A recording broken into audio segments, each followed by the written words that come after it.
The stock market is soaring. The Dow crossed 43,000 for the first time ever. The S&P broke out to a new high. Wall Street doing great. Earnings coming in strong while people living in hurricane-ravaged areas are struggling. Joining us now is Jared Levy, the Chief Market Strategist at Peak American Financial. And Jared, we also have to mention that the Fed is on those rate cut tracks. So what are you watching?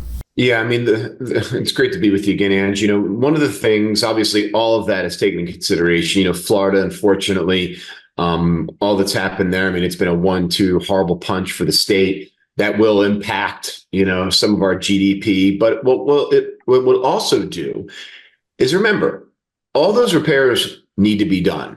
We will rebuild, right? I mean, that's what Americans do. So supplies, companies like Home Depot, companies like Lowe's, you know, steel suppliers, infrastructure suppliers, as bad as this is, you know, from a natural disaster standpoint, it can be a boon and actually can end up helping longer term. So a lot of that ends up as a wash. I am keeping my eye on a lot of those infrastructure companies, the Home Depots, the Lowe's as well.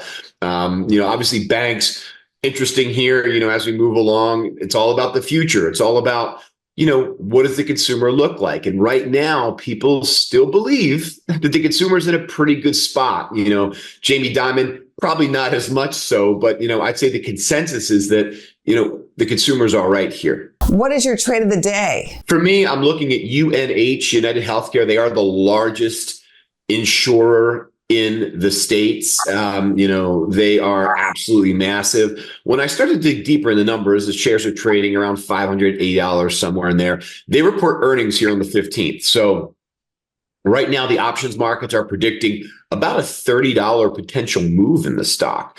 And like I said, as I was going deeper here, I noticed, gosh, every analyst, just about with the exception of one, has this listed as a buy or an overweight with an average target price of $627. And again, I mean, you think about it, people are going to need their health care if the labor market's struggling, right? I mean, this is something that we need. Will there hopefully be some adjustments to the industry? Sure. But right now, I like the stock. If you're an options trader, I'm trading the October 25th, 570, 560 put spread. I'm selling it for a credit of $3.50. The max risk on the trade is $6.50. That means as long as UNH is above 570 by October 25th, I make about a 55% return.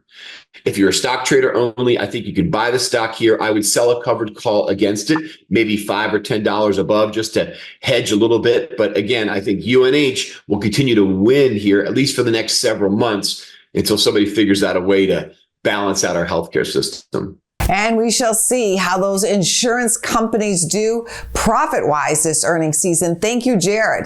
Thanks, Angie. It's great to see you. Go to businessfirstam.com for where to see our show on TV.